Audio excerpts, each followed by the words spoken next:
Good evening, good evening, good evening, Facebook. Come on in the room. Come on room.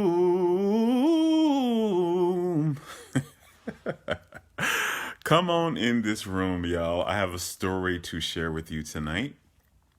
This is a story I was guided to share with you. You may have heard this story before. If you've been following me for a while, you may have heard me speak about this story.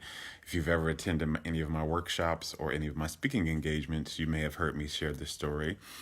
But in any case, you're going to hear it again tonight. And with some new wisdom, I got some guidance to share this story with you all today in respect to all the things that are going on, particularly for Black folks. Particularly for Black folks.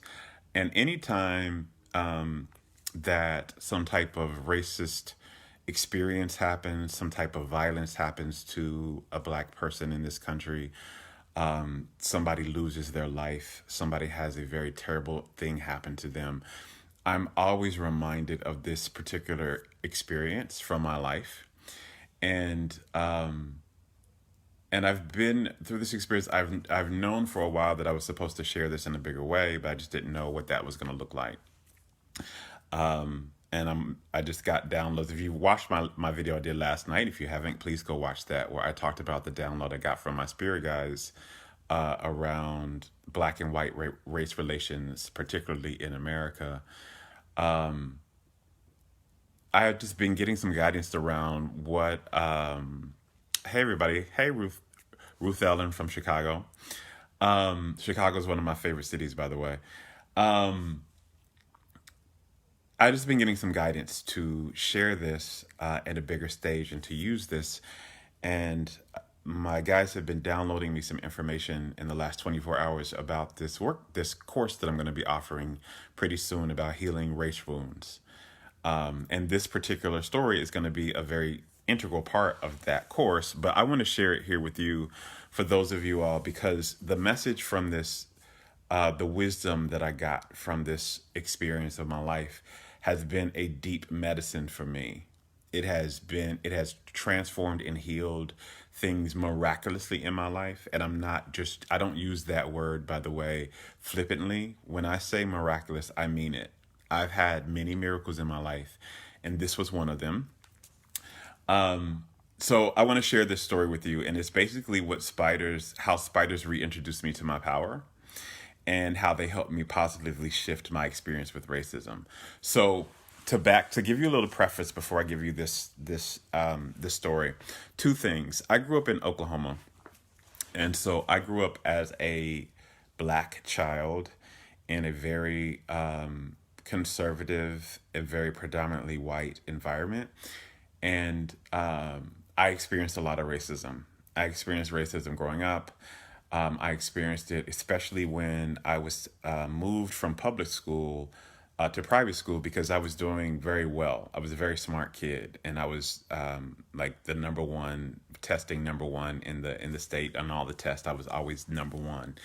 And so my parents moved in private school, and in that private school was predominantly white. And when I was being predominantly white, there was two of us in my class, B and my friend, and my whole class, and we never had a class together. So that experience I experienced a lot of racism in that experience, not just from my fellow students, but also from the teachers.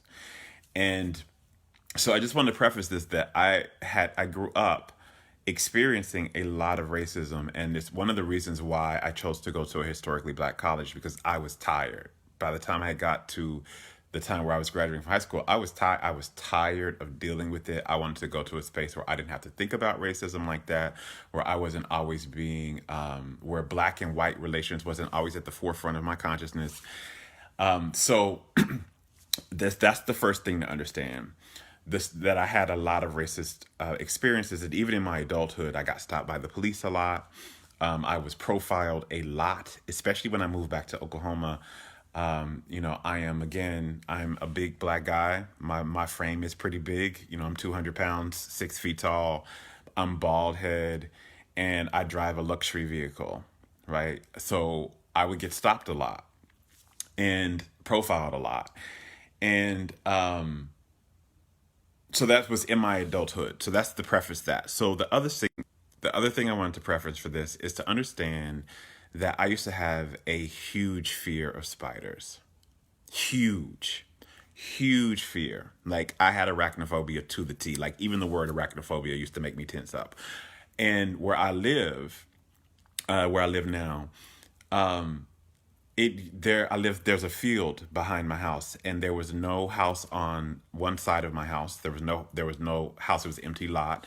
And then the people that lived on the other side of my house had left their home, so it was a vacant home. And then in the back side of my house is a huge field. And so insects would always come in the house. Like critters would get in the house a lot, and spiders would be in the house constantly every day. And I would have to like try and get these spiders out. And no matter like how much I sprayed, no matter what I did, it never stopped the spider infestation. It never stopped it. And and not only was this like, and this fear, by the way, that I had of spiders wasn't just an irrational fear. Like it wasn't a fear that I didn't have any like experience with. I was getting bit by these spiders. Like they would bite me in my sleep. They would, and like to small to huge spiders would be all like in the home every day. And I was getting bitten by them. And so, as a matter of fact, one day I got bit on my dick by a spider. Yes, I'm not kidding. Absolutely factually true. I was in my bed asleep, and I was in my bed asleep, and I felt this pain, and I was awakened out of my sleep, and I felt this pain in my groin, like in my private part. And I reached my hand down there. This is how I know it was a spider that bit me. I'm not exaggerating. I reached my hand in my underwear, like to ouch, like to feel it. And then I felt something on my hand, and I pulled it out, and it was a spider. And there was a big bite mark. And so I had like, my fear wasn't just irrational. I was having experiences with these spiders that was making me afraid. And this experience happened probably about 6 years ago. So at this time, I was on dialysis, and I was going to dialysis 3 times a week. And one thing that dialysis makes me, it makes me very, very tired after you receive a treatment. And this day, I was drained. This day that happened. It's about 6 years ago. I was drained. I was drained. I had gone to dialysis that day. I think I had done some type of work or whatever, but I was emotionally drained, and I was tired, and I was going into my bed to lay down.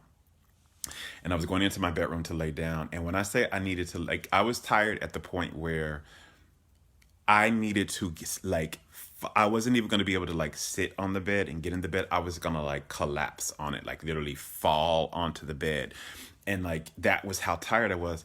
And as I walked into my bedroom after receiving dialysis treatment, if anybody knows anybody who's ever been on dialysis, you know how tired people get after dialysis. And I was extra tired on top of that this day. And I go into my bedroom, and I have a very large headboard. Like it goes all the way up the wall. So it goes all the way up the wall to the top of the ceiling. And I was coming in, and I was getting ready to sit down on the bed. And right on the bed, right on the headboard, like right where my head would be laying, was this huge spider. It was like the size of my hand. Not kidding. And it was right there on the headboard and right where I stand. And I was dead tired. And so I had this huge conundrum because I was in like terror. I had this feeling of terror of this spider being in my bed, and also this deep feeling of being deeply, deeply tired. And I knew I didn't have the energy to even do anything. I didn't have the energy to go back and walk and try to get any spray.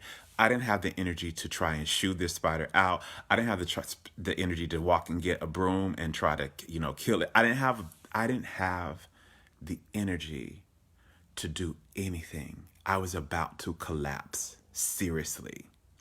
And so I stood there and I had this very mystical experience happen to me where I was standing there and I realized that I was in this like this choice moment, this pivotal spiritual choice moment where what was I going to do? And that I really didn't have any more options because I didn't have like either I was going to lay down and go to sleep or I was going to probably pass out and fall on the floor and have a danger of hitting my head on the on like one of my nightstands or too far on the I have hardwood floors like too far on the hardwood floor. So like I was this like I'm not exact it was this tired. I was this tired to where if I don't lay down now, I'm going to collapse and I could hurt myself. And so I was having this mystical moment of like, well, what are you going to do? And right in that moment, it was like, I knew I heard my higher self speak to me. I felt to my soul. So as an intuitive, one of the main way I get the gifts that are the highest for me are claircognizant, meaning I just know things, and clairsentience, meaning I feel them. And I felt this particular thing happen in the cells of my body. And it said to me,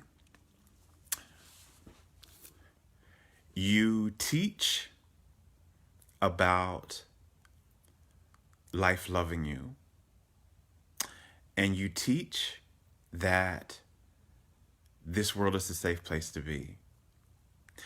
And you teach that there's no one and nothing against you. Because I had been to this workshop several years before this, where the concept of it was there's nothing and no one against you. And it said, you say you believe this. Now you have to live it. And this was not something like, it was something literally like almost as if my cells in my body were talking to me. Literally, they were saying this. And they were saying, basically, it's time for you to live what you teach. And it's time for you to fully practice what you believe, what you say you believe. And if you believe that you're safe, and if you believe that all life is connected and you could communicate to these spiders, which is what you used to teach. You used to teach that all life is connected. I used to teach that to people in my workshops, is that all life is connected and we communicate telepathically and all that kind of stuff. And so I was sitting in this moment, it was like, the only way you're going to get out of this, and this is what the knowing came up again, was like, the only way you're going to get out of this is if you fully practice this. That's the only way. Because either you're going to lay down, because your options are either this, you're going to collapse and possibly die, right? Because I had like right next to my bed and right where I was standing was my nightstand, and it has all these sharp corners to it.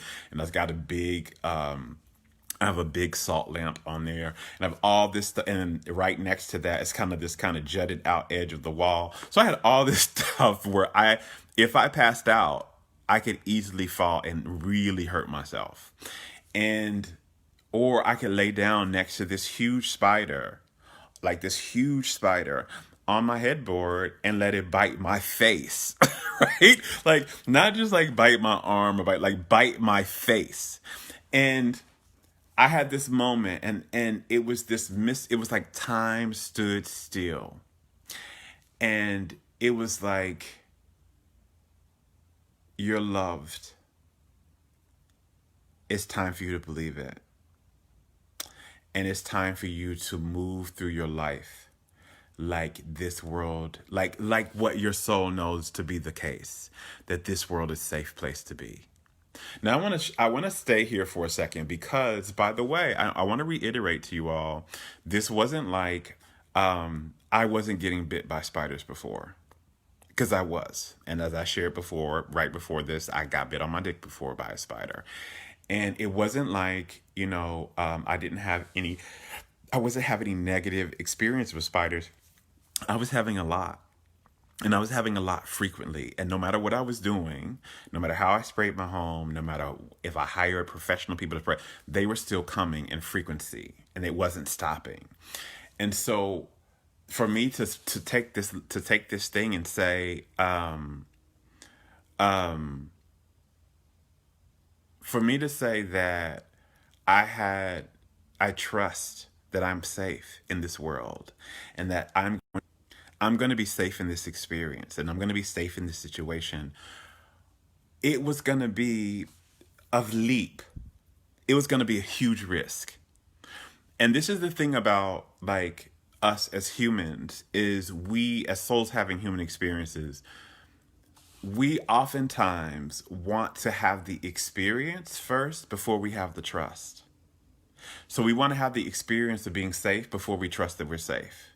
Or we want to have the experience that there's something on the other side before we let go of something, right? So if we're in a relationship, right, that we want to let go of or that's not working out, we want to know that there's another relationship available for us before we'll let that relationship go. Or, a lot of times with my clients who are in relationships, they want to know that they're going to be safe, and that, they won't lose everything if they leave this relationship. They're waiting for some confirmation of that before they leave. Or they may be waiting for, there may be something that your soul is guiding you towards, and you are not moving because you want to have the experience that says this is safe to do before I do that.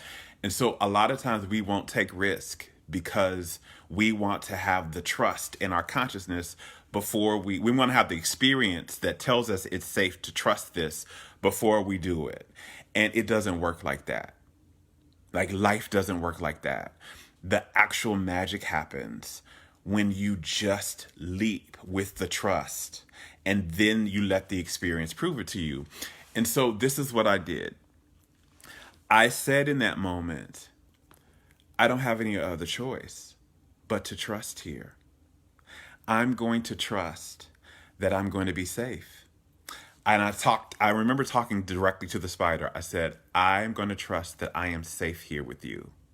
That I am going to lay down and nothing's going to happen to my body. And I am going to lay down, and you're safe with me too. Like, I'm not going to try and hurt you. I'm not going to try to harm you. I would like for you not to be in my room, but I'm not going to try and hurt you. But I'm safe. I am safe in this life. I am safe here. This is going to be a safe experience for me. And then I just kept saying it over and over. Then when I say over and over, like, this wasn't a long time, because I was literally feeling my knees shaking, about to collapse by this time. And I said it like consciously in my head, really fast and really deep. And I made a commitment from that moment. I made a commitment to the spider. I said, I commit from this space that, one, I'm safe with you.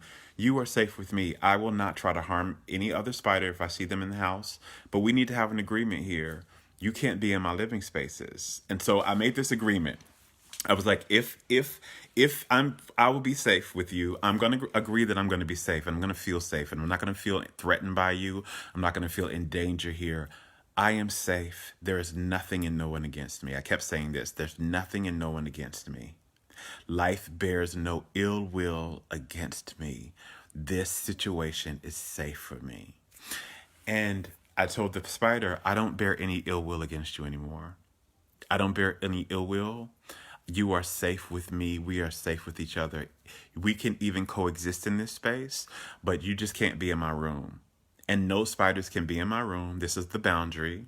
I was like, this is the boundary. You can't be in my room. If I see you in my living room or my kitchen, that's fine. But make sure you go up. If I see you, go up under, like, you can't be all out in spaces where I'm at, because that will freak me out a bit. But if I see you and then you move to another space that I can't really see you, I'm completely fine with that. But I have to feel safe, and I'm going to do that. I feel safe now, and you are safe with me, and our relationship is one of safety. And then I laid down. And when I tell you I laid down, if I was like laying down in the bed, the spider was literally like right here. Literally. And it was a huge spider, and it was like right here. And I just laid down with this feeling of deep, deep, deep trust. And I closed my eyes. And the next thing I remember is waking up in the morning. And I looked. I was like, is the spider still there? And the spider was gone.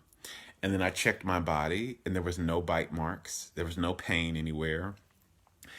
And I had this first awareness that, wow, I was safe. And again, by the way, if spiders had been on my head before and they bit me. They bit me. They did not just move when they were on my bed. And this is why I was also freaking out, because when they were on my bed, they bit me. And so I had this like experience where I was like, wait a minute. I was completely safe in this experience, and there was nothing to fear in this like I was realized I was safe, and I realized that it was my energy that caused the safeness, that I felt safe. And so I manifested an experience of being safe. And this is something I had been teaching for a while and not really been living. And and the thing that I've been teaching and that I knew was that when you feel unsafe, when you have an emotional state, an internal emotional state that you are unsafe some type of way in the world, in any type of way, you have to manifest a life that confirms and affirms that emotional state. Because this is how this reality is set up. So in my last video, I talked about this is the reality of duality. This is also the dimension of mirroring. So you've probably heard a lot about the law of attraction. And while a lot of that teaching and everything is very correct, the wording of it is a little off. And the wording of it has not allowed people to really understand how this dimension actually works and how we manifest our realities. And the wording, instead of attraction, needs to be mirroring. And so why I say that is this reality has to mirror your internal state. It has to be a direct mirror of it. It has to be a reflection of it. So the life is not the real, it's not the real, it's not the real world. It's the reflection world. It's the illusion world. The real world is your internal state. And so whatever you're holding in your internal state, whatever emotional state, whether you feel like you're not enough, whether you feel afraid and you feel like you're not safe, whether you feel disempowered, whether you feel angry and resentful, whether you feel excited and happy, whether you feel fully supported and worthy, whatever your internal state is, and your chronic, habitual internal state, that is what is the universe takes as the blueprint to create your life experiences. All your relationships are going to come and they're going to mirror that state.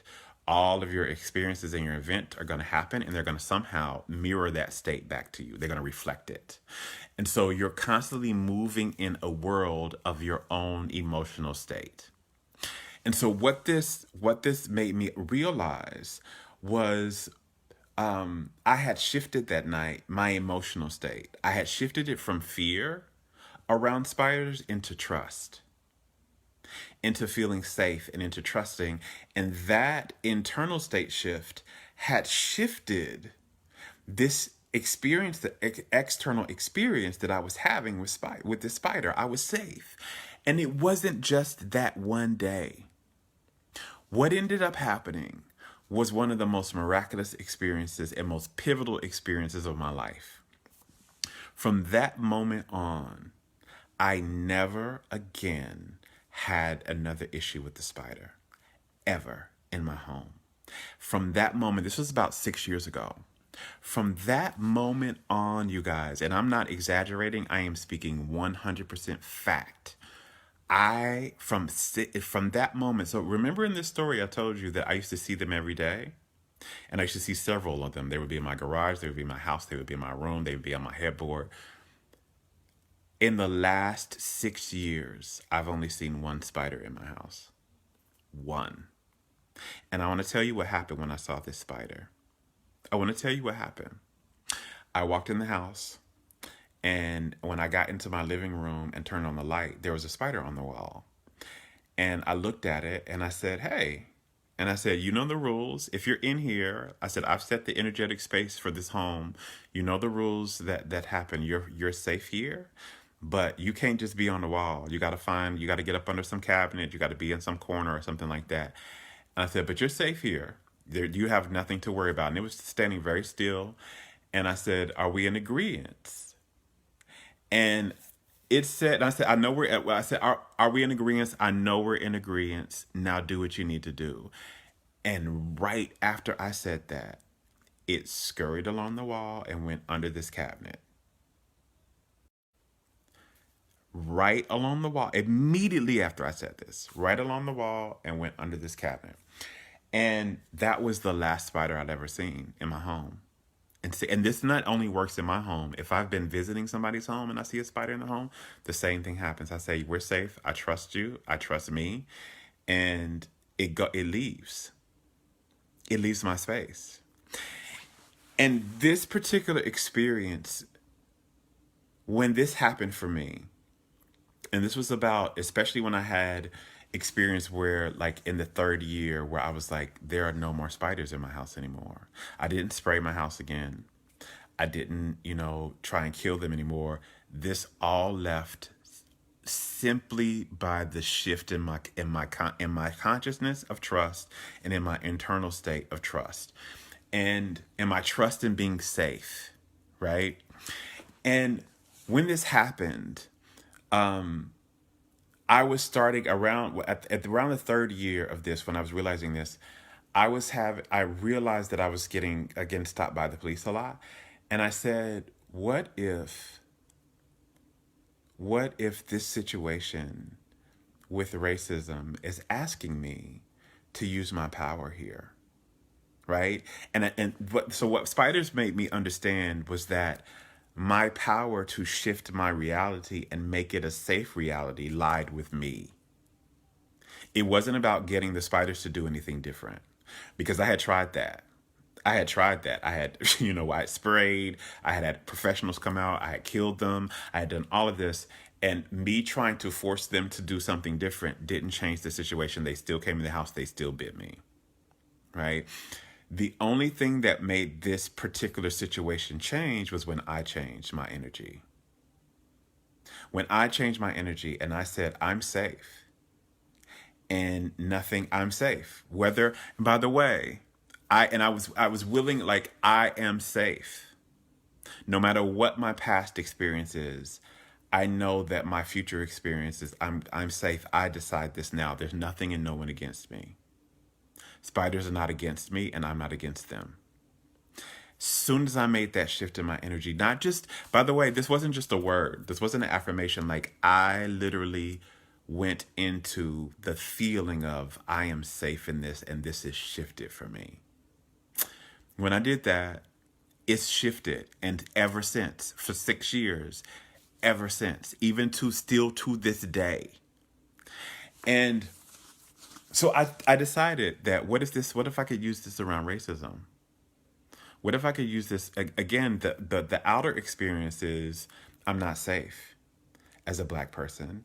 I'm not safe. There's police brutality out there. There is, I'm getting stopped. I'm getting profiled by the police all the time. I drive a Lexus, and before the Lexus I have now, I had a Lexus before that. And so, I would get stopped a lot, and wrongfully so. Like, I wasn't speeding, nothing was going on. I would just get stopped. And so I said, okay, what if I did this same thing I did with spiders? What if I did it with white folks? And again, I had a lot of racism experiences with white people growing up, to the point where I was really tired of them. Like, just being raw and honest and transparent. When I got to my adulthood, I was I was on the verge of being anti-white. Like, I really was, because of how much racism I had experienced, how much pain I had experienced, and how much suppression I had, because I was called the N-word at school. I had a lot of my administrators and teachers that experienced that elicited racist behaviors and speech to me. I had people believe, for a prime example, when I went into the school that I went into, the private school that I went into. Again, I told you that I got into that private school because I was very smart. I was like one of the top students in Oklahoma. And in order to get into this private school, they wanted you to take this entry exam to make sure that you were, academically sound enough to be in this school. And I completely aced the entrance exam. Like, I got 100% on the entrance exam. And the school believed I cheated. right? Now here they are. They watch you take the test. They're in the space with you. They watch you. They believed that I wasn't that smart. They believed I wasn't that smart. And so what they did was they made my parents put me in summer school to make sure that I was smart enough. And by the way, you had to pay for summer school. So this was the extra pay. This was the extra fee on top of the already tuition to go to this school. They made my parents pay for me, and my parents were pissed. And they made my parents pay for me to go to this school because they didn't believe that I was that smart. And then what happened again when I was in the summer school was I aced all the classes. I aced everything, right? And they were like, "Oh, well, I guess he is that smart." And they always question my intelligence all the way through that school. And so I had all these racist experiences, and I just was like, I was tired. I was just tired by that time. And so when I was an adult, I had a lot of anger because I couldn't express my anger, and I couldn't express myself this around this racism when I was in school because who could I tell? Like all of the headmaster and the principal, they were white, and a lot of them had exhibited racism to me. You know, my teachers, most of them were white. As a matter of fact, let me not say most of them, all of them were white except for one person who was Native American, and he also presented as white. So there was no space for me to talk. So I grew up like having all these racist experiences, not being able to talk about them, not being able to set boundaries, and having to press them down. So when I got to my adulthood, I was very angry, and I was very I just had a lot of anger, and I also wanted to avoid white folks as much as possible. And but I was having these experiences moving back home because I was living in DC before I moved back home. And so DC, you know, I went to college in Atlanta, and I went to a HBCU, and Atlanta is super black, and the HBCU was all black. So I was in this black saturated space. And then when I graduated from there, I went to DC, and DC was super black. But when I got ill, I had to move back here. I had to move back home. And I was back in this white environment, and it pressed all those triggers again. And I was having all of these, you know, racist experiences again. And when I had this spider thing, I said, what if I could shift this by just believing that I'm safe? That I'm safe in this world as a black person. Instead of believing what everybody else is believing about this, and instead of believing what the world is trying to tell me to believe around it, that I'm not safe, that I'm always need to be on guard, that white folks and black folks are against each other.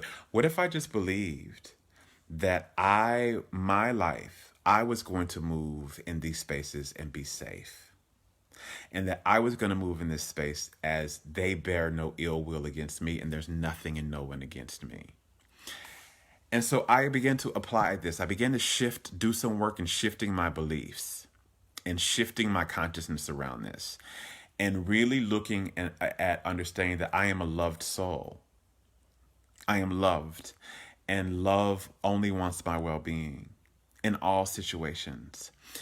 And what I began to do, one of the things I began to do was shift this is like when I would get stopped by police, as soon as I saw the light behind me, I would take a breath and I would say, I'm loved, I'm safe, and only this experience is going to prove this to me.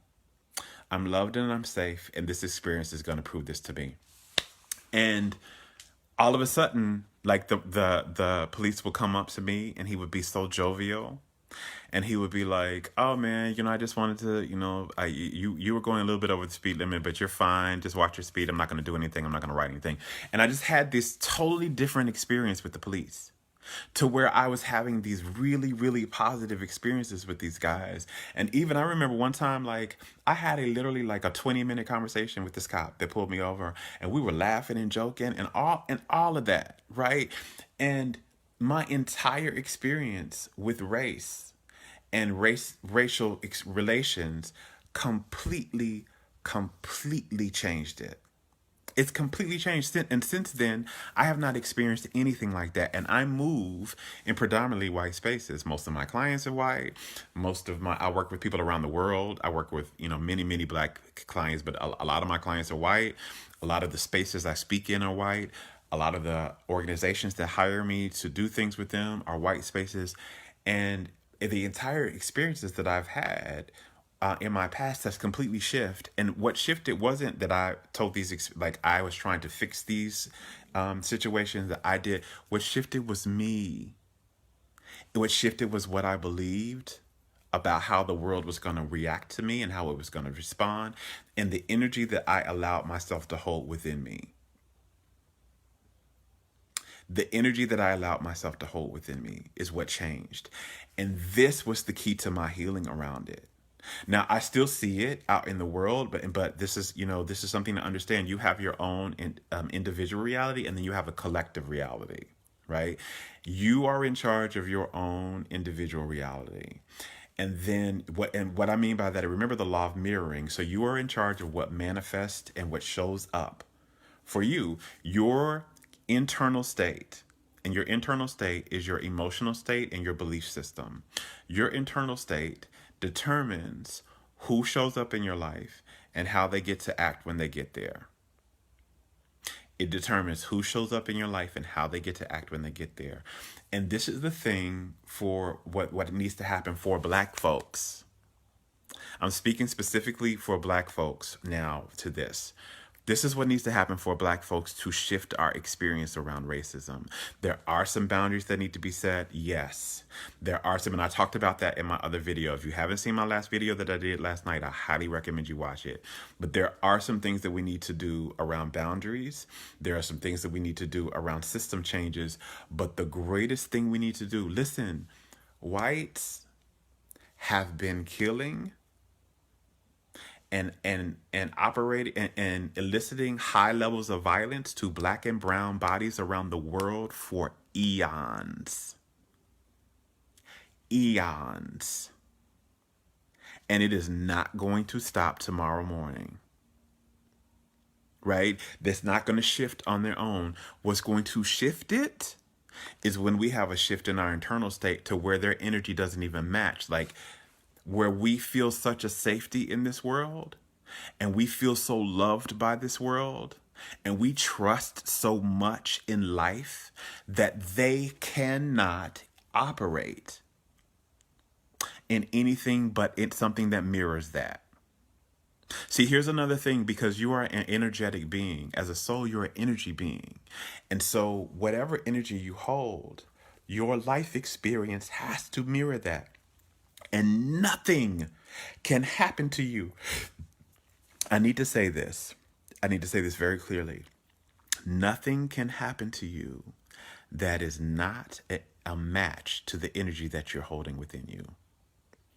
If you don't hold a belief, if you don't hold an energy within you that says, I'm not safe, I'm a victim, that people bear ill will to me some type of way, that there are people against me in some type of way, there is something against me. If you don't have that, if that's not in your energy field, you can't have that experience anywhere. A person could be walking right next to you and have that experience, but that experience won't even happen to you. This is what you need to, this is when I said the magic.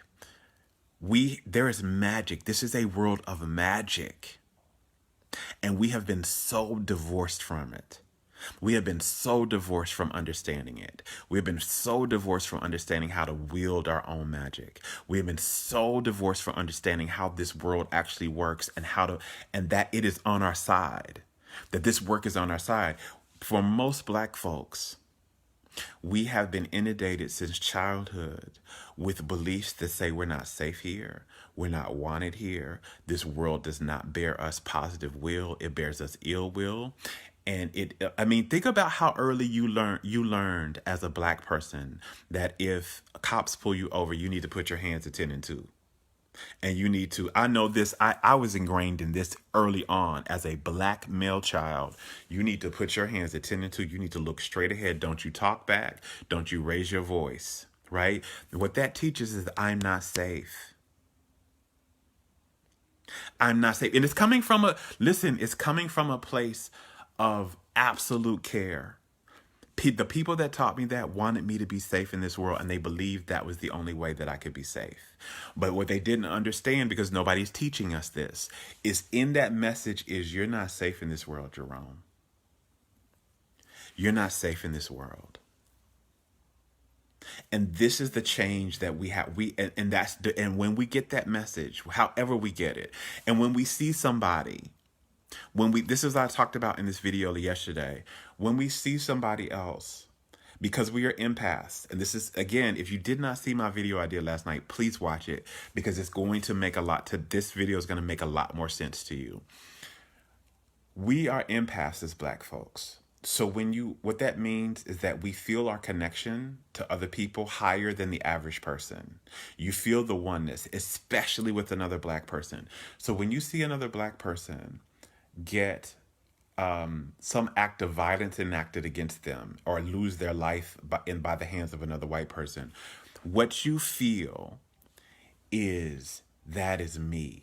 And that can happen to me. And it begins to instill a belief in you, because you're an empath and you feel the emotions of that situation and you feel it in your body. You begin to think, it begins to solidify a belief in your consciousness that this is possible for me. And when you begin to believe that as truth, this is a possibility for you, you begin to draw that situation to you. This is the thing that people don't teach us in schools about fear. Fear draws the experience to you. You must begin to manifest what you fear. Again, this is the law of mirroring. This is the universe of mirroring. So if you are afraid, you must manifest evidence for you to be afraid of. There has to be a reason for you to be afraid. You can't just be afraid and there's no evidence that ever shows up that says, yes, your fear is valid. This is how the universe works. If you are afraid of something, the universe says yes. So going back to spiders, what I understood about this was that because I was afraid of spiders, and I was so afraid of them, and I didn't feel safe around them, and I felt like they were going to bite me, I kept manifesting experiences where my fear had to be supported. It had to be affirmed and confirmed. This is what the universe's whole job is to create a reality around you that confirms and affirms your internal state. So my internal state when it came to spiders was, I'm not safe. I am a victim here. They are attacking. I am under attack. And so as long as I held that state, I continued to manifest evidence of that. But the second I changed that internal state, my entire reality changed around it. My entire reality changed. And so this is what I did to shift my reality with racism. I changed my internal state, and my entire life experience has changed. Like, my friends are talking about how, I drove down the street, or I went over this thing, and cops did this to me, or I've driven down that same street, had been stopped by cops, had no negative experience at all. And again, nothing is different. It's not because I'm more educated than my friend. I'm not. It's not because I did this and I acted differently. I didn't. All I did was make sure I stayed in an internal state of, I am safe. I'll give you my last experience with this, by the way. This was Christmas. This was this last Christmas, so the Christmas of 2019. And before we turned over to 2020. And my father owns a business, and every Christmas he has a big Christmas party at his business where he orders all this food, and he feeds his employees and his family, and we all come in and we kind of share this kind of Christmas experience at his job. And I always look forward to this. And I was running late this day. I had come from a medical appointment, and I was running over, and I was rushing, and I was also tired because the medical appointment, it was one of those medical appointments where the doctor was late, and I was there for an hour over my original time for having to be there. And so when I got to my dad's, more of my dad's businesses, how his parking is on a busy street. And this was close to Christmas, so it might even been Christmas Eve, but it was nobody on the street. And so I had parked across the parking lot. I mean, a few parking spaces, because there was nobody there. I thought I was going to be in here for a while. It's just fine. And as soon as I parked across these parking spots to open my door, this police pulled up behind me and he flashed his lights. And he got out and he was really, really nasty. Like he was super nasty. And he was like, give me your damn, license or whatever. And you're not, but you crossed around the street to come over here and you're parked illegally and you crossed over this illegally. And so he was like, just give me your stuff. And I got irate because I was tired, right? And so I got like really super in my like, who are you talking to? Like, you are in the wrong. And so I was just in irate. And so he goes to my car and I'm just like, I'm going to get a fucking ticket. Right. And I'm thinking, oh my God, I'm going to get a ticket on Christmas Eve. It was Christmas Eve. And I was like, I'm going to get a ticket on Christmas Eve. And I was like, and then all of a sudden I caught myself and I was like, pay attention to your internal state. You know your magic. And I took a breath, took a deep breath. While he was back there filling out the ticket, I took a breath. And I said, there's nothing, no one and nothing against me. I am safe in this situation, and this situation is going to prove it to me. I am safe and loved in this experience, and this situation is going to prove it to me. This is going to work out in my favor. And I just felt this trust that this was somehow, although he was nasty, although he was writing a ticket, this is going to work out in my favor. And my whole demeanor changed. Instead of being in defense and angry, I was relaxed. I had to start to have a smile on my face. And I was like, I was looking forward to going in there and eating food that my dad had. And then all of a sudden, the policeman comes back. And he comes, come back from his car and he's like, I see you, you don't have anything on your record. And I just decided, I'm not going to write you a ticket. I'm not going to give you a warning. Just, if you can, just park your car correctly for me right now. And I'm good. Have a good Christmas and I'll see you later. Right? His whole demeanor had changed. And again, what changed? Me.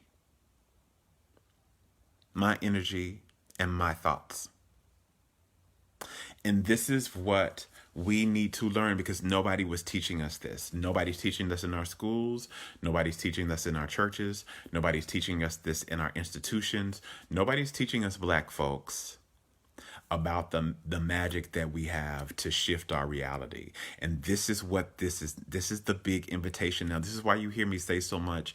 I don't join in with a lot of activist causes unless you are working with energy in the mind. Because if you're out there doing all just the trying to change the system and out there doing all these action steps, while we also need those things, the things that's really going to make the big shift is the mind shift. And this is the invitation now, Black folks. You got to get in your magic. This is what's going to shift it. We've been waiting forever for these systems to change, for these systems to protect us. We've implemented this law. We've done this. You can see now that the answer is not in the systems, baby. It's not. If the answer was in the systems, our parents would have had better experiences after civil rights. We would have had better experiences with affirmative action.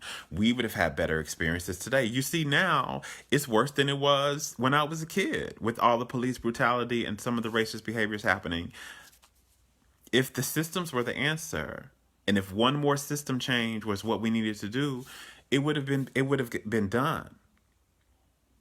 We need to get in our magic.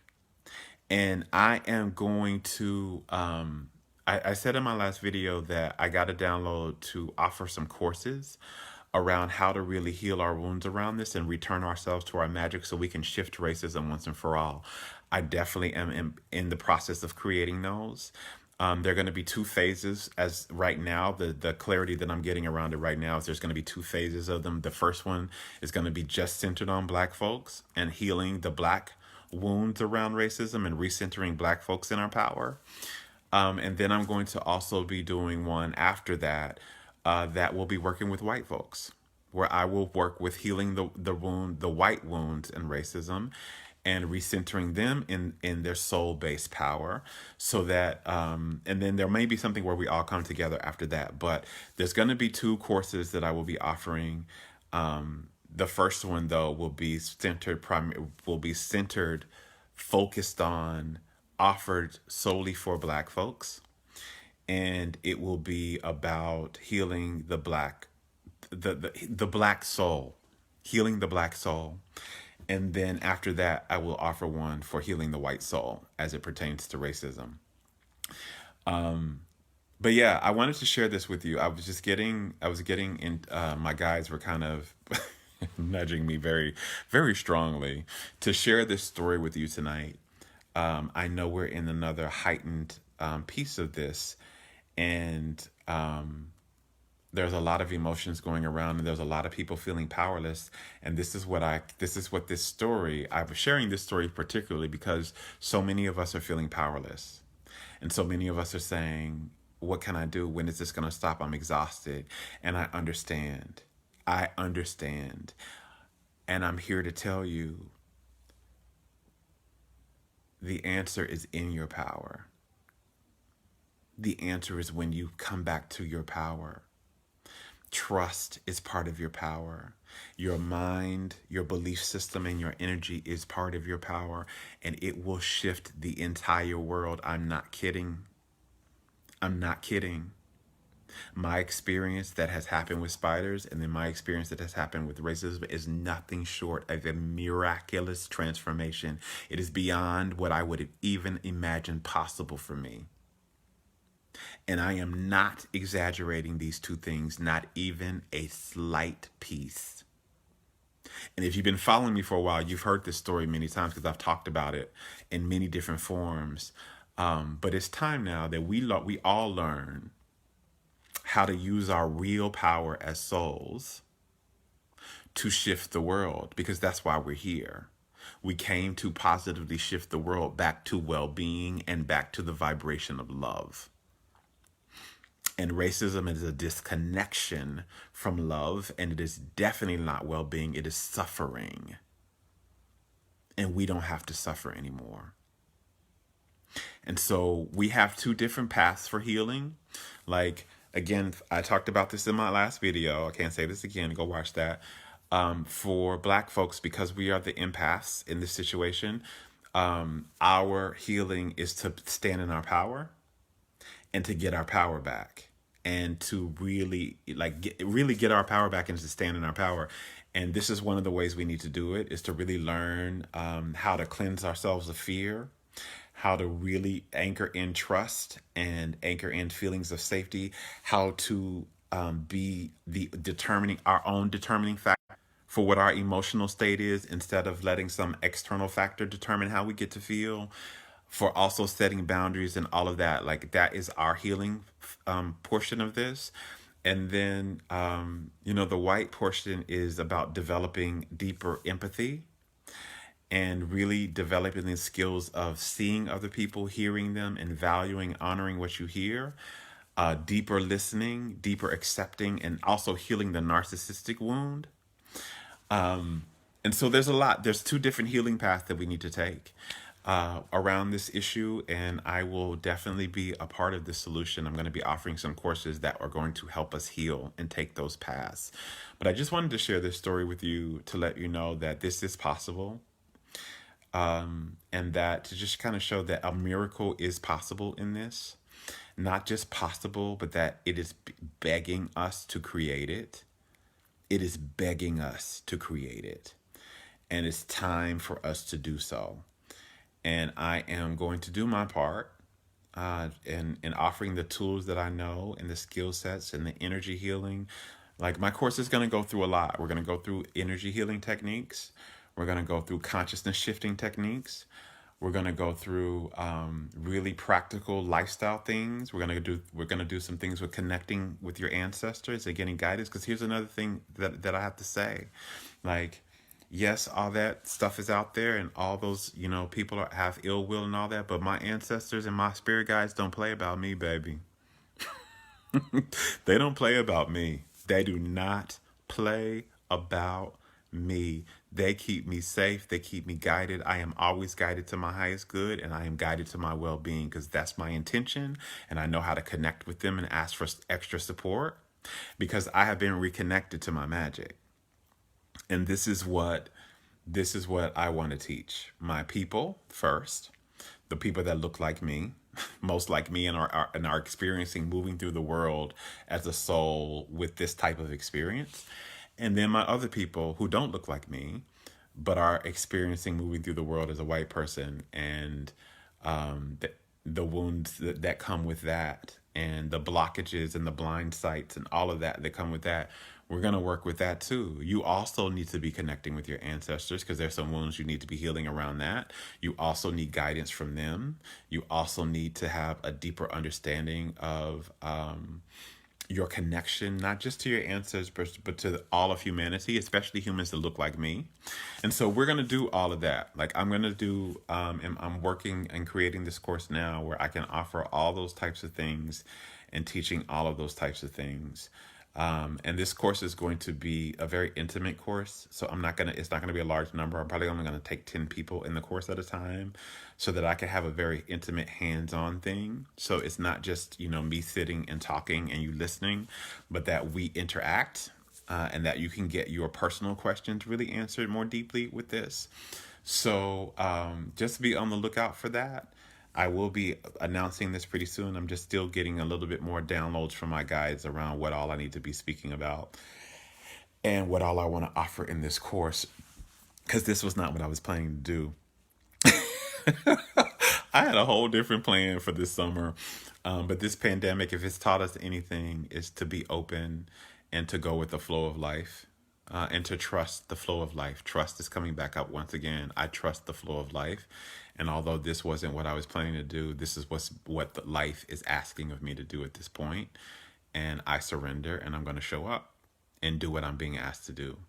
So, much, much love, you guys. I hope you got something from this story tonight.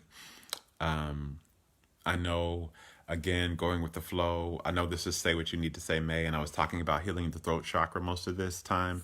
I will be getting back in that. I have 2 other videos I want to share around that are very deep and that are really going to help you out. I'll probably be sharing one of those tomorrow. So we're almost out of May, so I want to take the time while we're in May to really give you my last videos on the throat chakra. But I needed to share this as this events have come up and life is asking this of me, and my guides have been asking this of me. So I hope this information was helpful to you all. If you have any questions, I didn't answer any questions tonight, but if you have any questions for me that you want me to answer in a future video, please put them in a comment here. If you will, use the hashtag #AskJerome, and then write your question. That lets me know there's a question in my comments that I need to pay attention to, and I'll pay attention to your question and try to answer it in a future video. But again, ask Jerome and then write your question. Until next time, you guys, I love you. Go love yourself. Bye.